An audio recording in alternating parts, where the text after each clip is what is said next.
Gikan sa News Center sa Aksyon Radio. Aksyon Radio. Yari ang mga nagapangunang balita sa syudad sa Bacolod kag probensya sa Negros Occidental. Mga balita lokal, nasyonal, sa Aksyon Balitang Bayan. Numero 1, Aksyon Balitang Bayan. Numero 1, two-time kapisanan ng mga broadcasters. Golden Dove nominee for Best Provincial Newscast. Aksyon Balitang Bayan. Numero 1. Aksyon Balitang Bayan. Numero 1. Kagkaroon ang inyo News Team.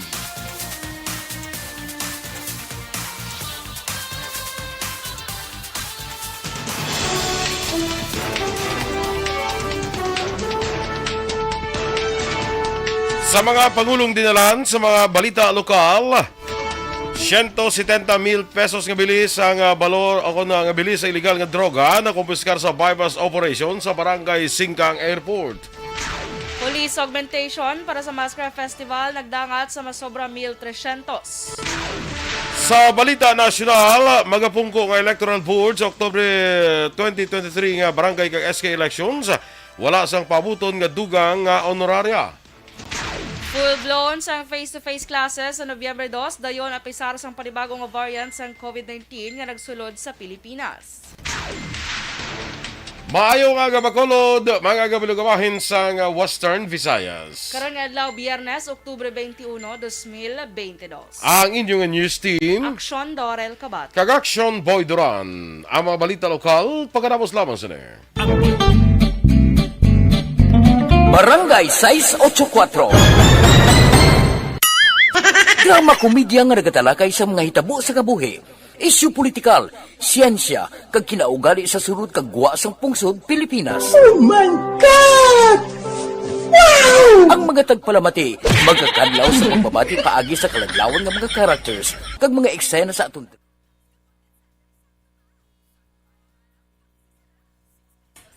Good morning mga ka-aksyon and good morning Action Doors. Yes, good morning, Action Boy. Kag sumaka action ta, happy Friday. Happy everyone. Friday! Kag tugnaw gid. Aha. Tugnaw gid, naka-jacket Oo, medyo gid. jacket. Taki dumabalda. Tari sang katugnaw. I-flex ko lang ako ng Action Radio Bacolod nga jacket. Yes, Kung sino ngayon. gusto, sini.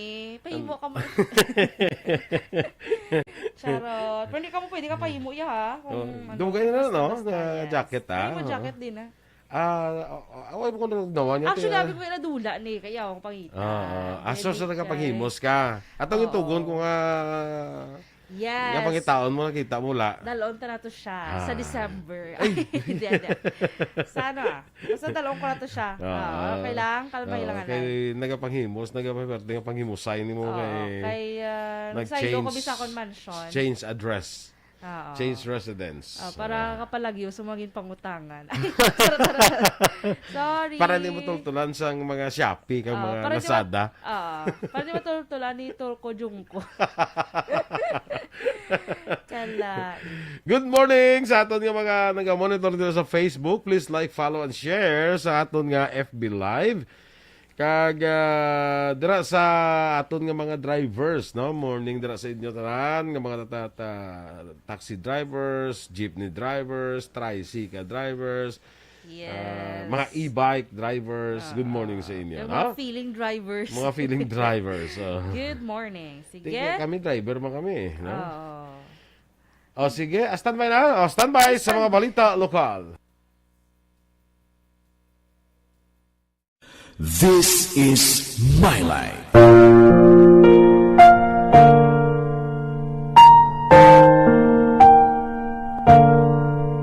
This is my life. Ang tagsakatawo may kaugalingon nga istorya. Ang tagsakatawo may pinasahi nga inagihan sa kabuhi.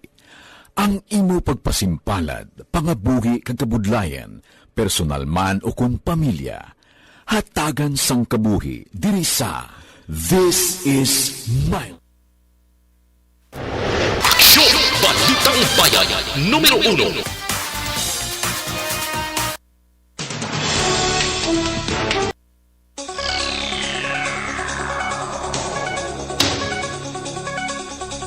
Sa detalye na sa ato ng panguna ang mga balita lokal, Nagdangat sa 170,000 pesos ang balor sa droga na kumpiskar sa isa ka street-level individual sa drug bypass operation sa Bacolod City Police Station 8 sa Henrietta Village sa Barangay Singkang Airport, siyudad sa Bacolod sa kagabi lamang Huwebes. Ang nadakpan, kilala kay Kimber John Garces, 28 anyos, kag residente sa Kalong-Kalong Zone 1 sa nasambit ng barangay kag siyudad. Nakuha sa suspect ang 8 ka plastic sachets ang ginasuspetsuhan shabu nga may kabuhaton nga 25 gramos nga nagbalor sa 170,000 pesos. Sunod sa suspect, wala siya sa trabaho kag pila pa lang ka semana sang nagsugod ini sang pagbaligya. Sa karon nahuno ang suspect sa Police Station 8 kag pasakaan sang kaso sa paglapas sa Republic Act 9165. Arestado naman ang isa ka street-level individual sa bypass operation sang Silay City Police Station sa Hacienda San Diego 2, Barangay Ilope, siyudad sang Silay, pasado las 3 ang hapon sa Oktubre 19. Ang nadakpan ang ginkilala kay Renzo Bitonio, 24 anyos, kag residente naman sang Purok Sampaguita, Barangay Ilope sa among siyudad. Sunod kay Police Lieutenant Colonel Mark Anthony Daroca, si Bitonio isa ka newly identified street-level individual, kag sinimana na ang ginabantayan sang mga otoridad. Nakumpiskar sa bypass operation ang 7 ka magagmay, isa ka dako kag isa ka palaba nga sa sa nga suspected shabu, nga ginabulubanta naman nagabugat sang 6 ka gramo kag nagabili sang 40,800 pesos. Na-recover man ang pila ka drug paraphernalia kag 1,000 ka pesos ka kwarta. Preso karon si Bitonio sa custodial facility sang Silay City Police Station. Nakumpiskar man ang 27,200 pesos nga bili sa shabu sa isa ka persona sa drug bypass operation sa Bacolod City Police Station sa Purok Sigay sa Barangay 2, siyudad sa Bacolod kahapon ng adlaw Huwebes. Ginkilala ang nadakpan nga si Adrian Saduria, 22 anyos, wala sang trabaho kag residente sa Garganera Street, Estrella Subdivision, Victoria City. Nakuha sa suspect ang 5 ka sachet nga shabu nga may kabuhaton nga 4 ka gramos. Sunod kay Police Captain Paul Vincent Pendon, ang hepe sa Police Station 2, nga temporaryo nga retener ang suspect sa esni nga abyan sa Purok Sigay. Bangod sa nasambit nga lugar, ini nagatransaksyon ka nagdagdag sa illegal nga droga. Panayag pa ni Pendon, bangod sini nga nagadoble ang tikan sa kapulisan sa pagmonitor kapag dakop sa mga nagabaligya sa illegal nga droga nga posible isa sa rason kung maghimos ang krimen sa syudad. Dugang pa sa hepe nga pag-ausisaon man sa kapulisan kung nag-intra man bala o kung wala ang abyan sang suspect sa mga illegal nga mga aktibidades. Sa iban nga balita, lokal, padayon naman ang istrikto nga pagbantay sa nga PDEA Regional Office 6 Seaport Interdiction Unit sa mga pantalan kadungan sa nagahilapit na nga highlights ng Mascara Festival diri sa syudad sang Bacolod. Suno kay PDEA Agent Dalisay, hepe sang Seaport Interdiction Unit sa Negros Occidental, nag-isa ang PDEA, Coast Guard, PNP o kon PNP Maritime Groups kag PPA sa pagbantay sa Banago kag Bredco Port agud malikawan ang posible in and out o kon pagsulod kag pagwa sa illegal nga droga nga ginasakay sa masakayan pandagat. Ginmanduan mali Dalisay iban pa nga PDEA agents nga magpatigayon sa interdiction sa airport, bus terminal, nalakip ng seaport terminal sa syudad sa San Carlos, Escalante kag EB Magalona gamit ang mga narcotics detection dogs kag usisaon mga cargoes nga makagamitan sa mga pasahero. Aminado man si Agent Dalisay nga kulang sila sa mga resources apan nagapati ini nga dinalag-on ang ilang pagpakig-away kontra illegal nga droga. Naglambot na sa 1,385 ang kabilugan nga augmentation force nga ipadala sa Police Regional Office 6 para sa Mascara Festival diri sa siyudad sang Bacolod. Ini pagkatapos nga nag-abot ang dugang 863 ka PNP personnel halin sa Police Regional Office 6. Sunod kay Police Lieutenant Colonel Lester Liada, ang Operation Chief sa Bacolod City Police Office, ginduga mainis sa nagkalain-lain nga Mascara Festival sites. Ang 1,385 ka PNP personnel nga nag-augment para sa security sa Mascara Festival ang alin sa Regional Headquarters nga mayara sa 528, Regional Mobile Force Battalion nga may 24, Negros Occidental Provincial Police Office nga may 176, Guimaras Provincial Police Office nga may 30, Iloilo Provincial Office Police Office nga may 79, kag Bisok nga may 548. Doble naman nga seguridad ay patuman sa Bacolod City Police Office kung BCPO sa nabilin nga may nadlaw sa Mascara Festival sa siyudad sa Bacolod. Suro kay Police Lieutenant Colonel Lester Liada, Operation Chief sa Bacolod City Police Office, ginadugangan sa PNP personnel ang area sang Lacson, Upper East, New Government Center, Bacolod City Public Plaza kag Daywalk. Suro kay Liada, gindugang ang 863 ka PNP personnel sa mga Mascara Festival sites matapos nagabot sa siyudad. Nagapilar man si Liada sa publiko nga tumanon lang ang mando sa kapulisan para sa malinong kag masadya nga maskara sa Bacolod. Dugang pa ni Liada ang ginapatuman nga seguridad ang protection man para sa mga turista nga nagabisita naman sa Bacolod. Nagsungka sa Philippine Army ang isa ka rebelde nga miyembro sang Central Negros 2 sa CPP-NPA sa itong Miyerkules, Oktubre 19. Ang nagsungka ang kilala kay alias Janjan. Sunod kay Brigadier General Inocencio Pasaporte, Commanding Officer sang 303rd Infantry Brigade, si alias Janjan ang isa sa mga rebelde nga una nakaengkwentro sang 94th Infantry Battalion sa Sitio Sigang. Duga pa ni Pasaporte, o kung sa Sitio Sigang sa Barangay Carabalan. Duga pa ni Pasaporte, madugay na nga desisyon ni Janjan nga magsungka bangod sang kakapoy kag kahadlok. Ginalgarman sang anay NPA nga hindi klaro para sa ila ang direksyon ka advokasya sang ila mga leader. Kadugan sa pagsungka ni Janjan sa mga otoridad, gin-turn over man sini ang duha ka M16 rifle nga armas lutang. Isa ni, no? Pero may bit-bit ni nga duwa ka armas 16. Dugay niya ni accordingly, dugay niya ni plano. So, hindi lang siya makalin sa grupo and amo na, no? And nag-arise ang oportunidad. Nagwa na siya, nalagyo siya sa grupo niya.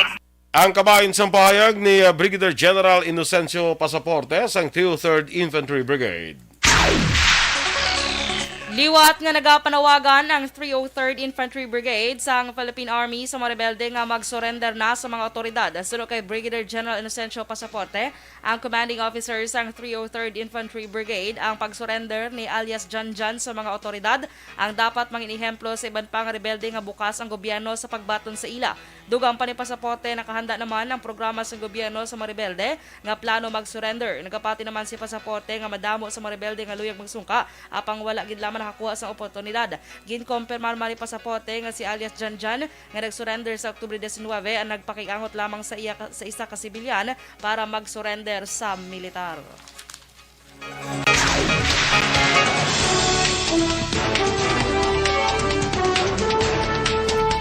Aksyon Radio Philippine Standard Time, las 6:14. Magapungko ka Electoral Board sa Oktubre 2023 nga barangay kag SK elections, wala sa pabuton nga dugang nga honoraria.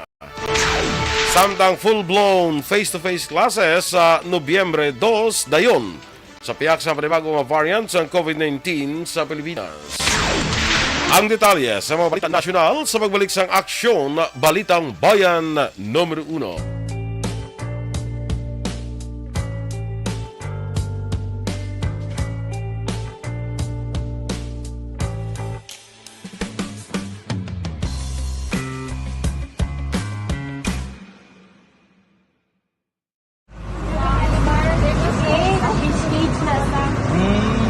For every shared story is an inspiration for many. But it could be more inspiring if that story comes from those who are less heard. When asked about how we were able to select Mulukabok Integrated School in Sagay City as a beneficiary of the annual Balik Eskwela program, the answer is very simple.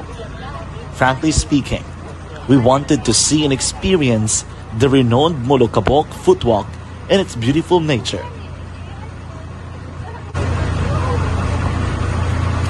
Upon entering the school, we were welcomed by beautiful smiles and warm hearts, silently expressing their gratitudes. At the venue, learners and teachers who are working hand in hand for a better future are excited to enjoy and participate. Parents are also lining up to avail free medical checkup and medicines.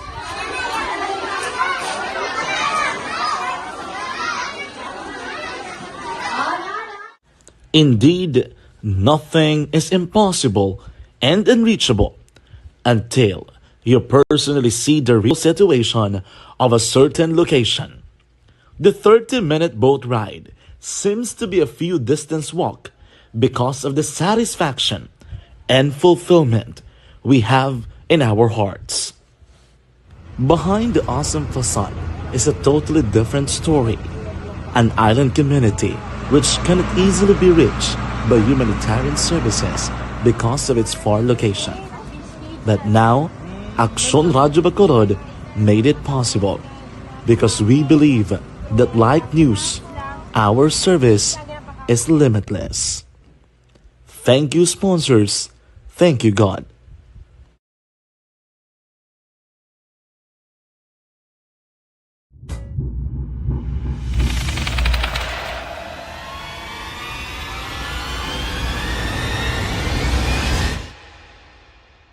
Umbra!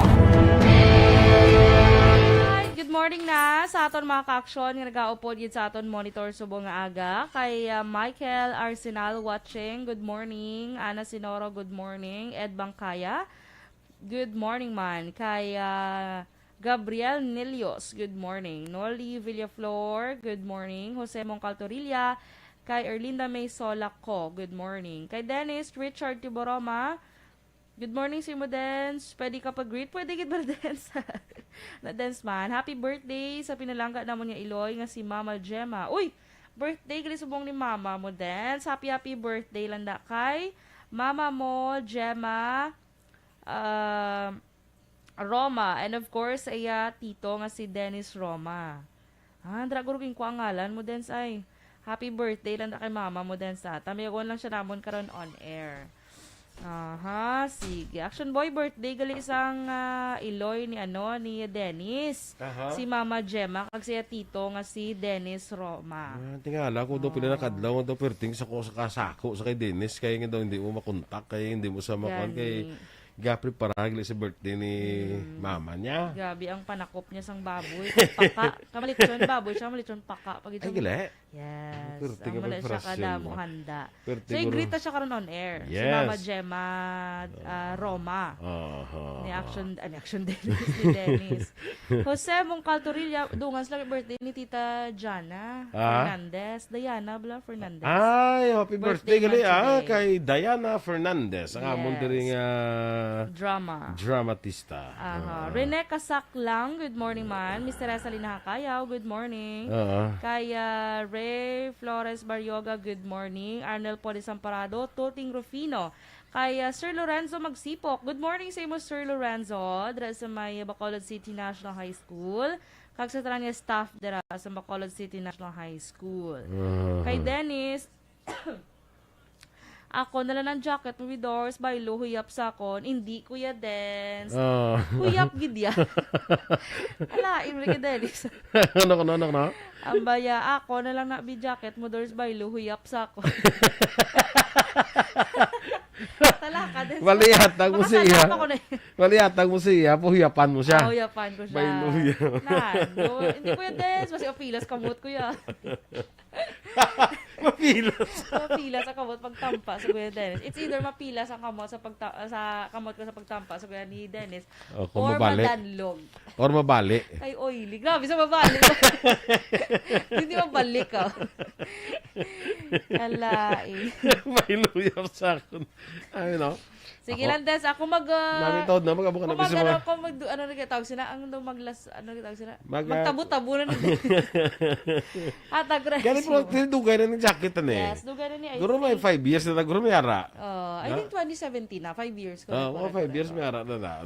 Ako naraman na daw na pangipangitaon ko mga ganit kong Kita, din agad ng action jacket. boy. Kaya ako, kaya ko na May guro balon ta si mo pa ubra ta bag-o. Actually, yung plan, mapaubra pa ako. Okay. So, drop pa lang ba si mapasakop ko si Dennis. Hindi ko mapasalig, ha? Kaya, niya, mapahuyap siya sa mga bata. Sa pauyap sa ano mga jacket siya. Huyap pa mo sa pak! Di mo bigyan ng jacket yan. Very willy. I-dance lang si Action Boy na lang ko namatag sa jacket. Yung jacket yata kasi sa pungulon niya kaya uppercut. Kay Let's Bagyos Atanasio, good morning man. Matugnaw nga aga sa tanang nga taga-barangay Kamalubalo, Hinigaran. Kay Tatay Rudy, kag Nanay Welia Bagyos, happy listening. Kay Miss Jinky Dialagdon, good morning Miss Jinx. Dala sa may Phoenix, Arizona. Ginatamyaw niya si Mr. Arthur Jeff Villasor, Vanessa Mayo, Doc Matt Mayo, Alma Oligo, Noel Amar, MJ Season, ang niya members ang ARB Fans Club. Salamat yun and stay safe. Yes, of course. Good morning dala kay Ma'am Van and Doc Matt Mayo sa may Rochester, Minnesota naman niya. May aga or may hapon na to dito sila. Hapon na. Kaya Ma'am Luing Melos, good morning. Pag-greet please, happy birthday kay Manang Ites. Kagduhan niya ka umagad. Si Marites, si Marites na. Sino? Si Marites. Okay. Duhan niya ka umagad niya si Guard Gaudete, kag Liza Benguelo. Good morning. So, mga bana, galinis ang bata ni Marites. Gali. Yes. Si Good Guard. morning and happy birthday. Happy birthday kay Marites. Yes. Ebon Benguelo. Inday Blaza, good morning man. Si Atia Kimeriman, good morning ating. Roslyn Labrador Rizala, good morning. Si Leds Bagyos Atanasio, 17 degrees. Kuno dito yung Action Boy sa ano? Sa La Trinidad Benguet. Degrees Celsius sa La Trinidad 17 degrees. aircon lang ba, no? 17 na ilang degrees Celsius. Degrees Celsius. Tugnaw na, mag-17. No, amo nang pinaka...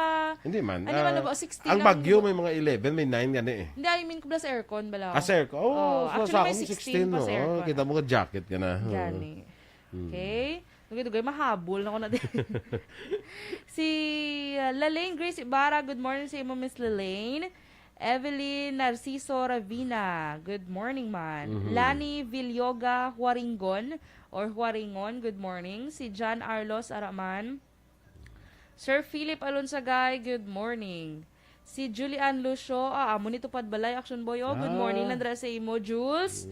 Jules, morning Barangay Para ka mo edad? Karabalan. Ha? Para ka mo edad? Hindi daw, magulang ko ni Blasia mo. Bata ko pagigali, hubin pagid siya. Kaya, sino pa gini? Russell Gomez. Yes, good morning. Faustino Capilo Navarro Jr., good morning man. May buaya pagid gani. Buaya sa din man. Sa basis sa jacket, guro may buaya, guro mga lakos na. Lain, si Dennis. Gusto yung guro mo ginaya. Oo. Rektada ko no lakju. Bilog ka buwi. Ano ni? Anong BLW? Balaw? Nyambot ko si Joe Sigdod kaya kung nila huyapan. Standby sa mga balita national.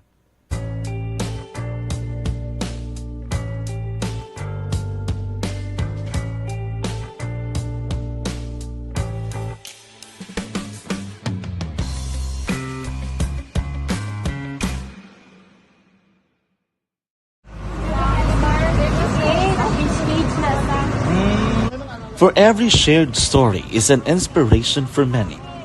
But it could be more inspiring if that story comes from those who are less heard. When asked about how we were able to select Mulukabok Integrated School in Sagay City as a beneficiary of the annual Balik Eskwela program, the answer is very simple. Frankly speaking, we wanted to see and experience the renowned Mulukabok footwalk and its beautiful nature.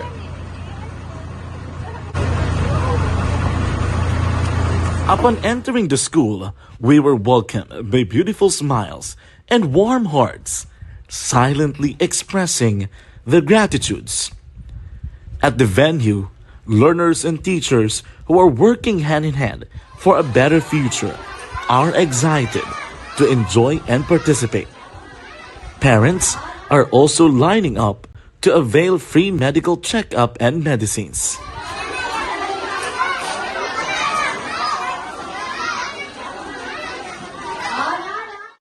Indeed, nothing is impossible and unreachable until you personally see the real situation of a certain location. The 30-minute boat ride seems to be a few distance walk because of the satisfaction and fulfillment we have in our hearts. Behind the awesome facade is a totally different story, an island community which cannot easily be reached by humanitarian services because of its far location. But now, Aksyon Radio Bacolod made it possible because we believe that like news, our service is limitless. Thank you, sponsors. Thank you, God.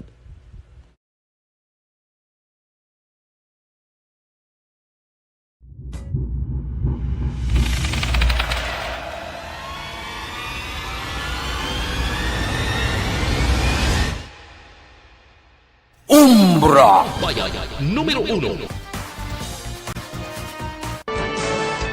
Aksyon Radio Philippine Standard Time, las 6:26. Sa detalye na sang mga balita nasyonal.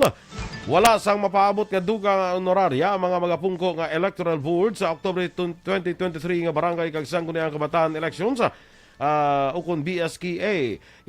Iniangit pahayag ni Comelec Chairman George Erwin Garcia sa hearing sang 2023 budget sa Senado kahapon nga adlaw Huwebes. Sunod kay Garcia, base sa inisyal nila nga ginpangabay, dugang 10 bilyones pesos para mapasaka sa 10,000, 9,000 kag 6,000 ang honoraria. Apang ipanubuan ni sang Comelec sa 2.7 bilyones pesos bangod una nangin pahayag sa mga senador nga tama kadako sa ginapangayo sang Comelec. Ang ibayad sa electoral vote hindi na pareho sa inabayad sa national elections kang mga pabilin ni sa 6,000, 5,000, 4,000 kag dugang 1,000 ka pesos nga transportation allowance. Dugang pa bangod limitado ang budget, himuon mga 600 ka botante ang assign sa kada presinto kag mas malipot ang voting hours nga himuon halin las 7 sang aga tubtob las 3 sang hapon. Dayon sa gihapon ang pagpatuman sa 5 ka adlaw nga face-to-face classes sa mga pampublikong eskwelahan umpisa Nobyembre 2 sa piyaksang pagkumpirma sa Department of Health nga nakasulod na sa Pilipinas ang Omicron XBB subvariant kag XBC variant sa COVID-19. Ginpahayag ni DepEd spokesperson Attorney Michael Poa, wala pa sila sang pagbag-o nga ginapatuman angot sa full implementation sa ang face-to-face classes. Una na ginmando sang DepEd sa idalom sa Department Order No. 34 ang full implementation o kon 5 ka adlaw nga face-to-face classes sa mga pampubliko kag pribadong eskwelahan sa pungsod umpisa Nobyembre 2. Subong man sang Lunes lang ginpagwa sa nga DepEd ang DO Order number 44 nga nagaamyenda sa DO number 34 kadaga pahanugot sa mga pribadong eskwelahan nga magpatigayon sa 5 ka adlaw nga face-to-face classes, blended learning modality o kon full distance learning umpisa sa mga petsa. Ang pampublikong eskwelahan naman ang kinahanglan nga magpatuman na sa full in-person classes. Liwat ng ipangabay ni Presidente Ferdinand Marcos Jr. ang mga Pinoy nga magpa-booster shot kasunod nga nakasulod sa pungsod ang Omicron sa variant XBB kag variant XBC. Ini ang panawagan ni Marcos sa ika-75 nga Diamond Charter Day celebration sa siyudad sang Ormoc nga may manubo nga booster coverage. Sunod kay Marcos pagi sa booster shot, manubo ang tsansa nga ma-infeksyon kag liwat nga mabuksan ang mga negosyo kag wala na sa ipatuman nga mga protocols. Nagpanugyan man ang presidente sa publiko hatagan sang prioridad ang ikaayong lawas.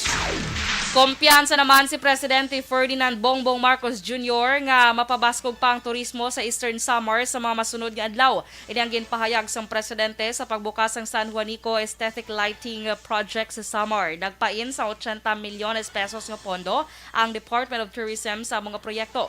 Dugang pa ni Marcos bangod sa kooperasyon na tigayon ang 5 ilang mga programa sa bahin sa Eastern Samar, mga programa kag mga proyekto nga nagapabaskog sang turismo kag pagpasanyog sa ekonomiya sa Samar kag Leyte. Ginpahayag naman sang Russian envoy nga nagapabilin pa nga valid ang deal sa pagbakal sa Pilipinas ang 15 ka Russian military transport helicopters. Sa naligan nga Hunyo, ginkanselar sa gobyerno sa Pilipinas ang pagbakal sa helicopter sa Russia bangod sa kabalaka sa posible sanksyon ipatuman sang Estados Unidos base man sa pahayag ni Defense Secretary Delfin Lorenzana. Sunod kay Russian Ambassador na Marat Pavlov, wala pa nilang nabatong opisyal na komunikasyon halin sa Pilipinas sa pag-terminate sa mga deal. Dugang pa, handa ang Russia sa pagtuman sa ilang obligasyon kaya naglaom nga iniman ang himuon sa Pilipinas kay ila ini nga ikonsiderar. Ginpahayag ni Pavlov nga padayon nga gina-assemble sa manufacturer ang choppers base man sa down payment nga ginhatag sa Pilipinas kag napaidalom na sa training ang mga Pinoy nga mga piloto. Sunod pa sa iya, may unit na nga handa i-turnover datan sa Pilipinas sang Hunyo apang wala ini ginbaton. Ginanunsyo sa Supreme Court ang 14 ka local testing centers para sa 2022 bar exam sa masunod nga bulan. 5 sa mabulutuan ang makitaan sa Metro Manila, kag maitig 3 sa Luzon, Visayas kag Mindanao. Sa NCR, ininahamtang sa San Beda University, De La Salle University, Manila Adventist College, Ateneo Junior and High School Complex kag University of the Philippines Bonifacio Global City. Sa Luzon, ini ang patigayonon sa St. Louis University, De La Salle, Lipa kag University of Nueva Cáceres. Sa bahin naman sa Visayas, ini ang patigayonon sa University of Cebu, University of San Carlos kag Dr. Vicente Orestes Romualdez Educational Foundation. Sa Mindanao, patigayonon sa Ateneo de Cagayan, Ateneo de Davao University Senior High School kag Ateneo de Zamboanga University. Ang 2022 bar exams ang gintanana sa Nobyembre 9, 13, 16 kag 20. Aksyon Radio Philippine Standard Time, las 6:31. Good morning, Landranay, kay Gloria Moscosa Flores, Jory Nipomuceno, kay Elmer Libuon. Morning dra sa imo sa Barangay Villamonte. Esther Lynn, good morning man. Yes. Kag Action Boy, happy birthday sa mama ni Dennis Richard Tiboroma nga si Mama Gemma Roma. Yes. Sa tiyo man ni Dennis nga si Dennis Roma. Happy birthday sa inyo. Marilyn Dilar Olvido Sikihor, good morning man dira sa Fermville, Pahanokoy. Mga ka-aksyon ninyong pamatiyan ang aton mga balita sa Aksyon Balitang Bayan Numero 1. Standby na sa Action Report, second portion. Upod ka-aksyon, Fred Salanga. Balikay kita sa Aksyon Balita Morning Edition. Upod ka sa inyong news team. Aksyon Dorel Kabat. Kag-aksyon Boy Duran. Una sa balita, una sa aksyon. Sa Bacolod Aksyon Radio. Live extended.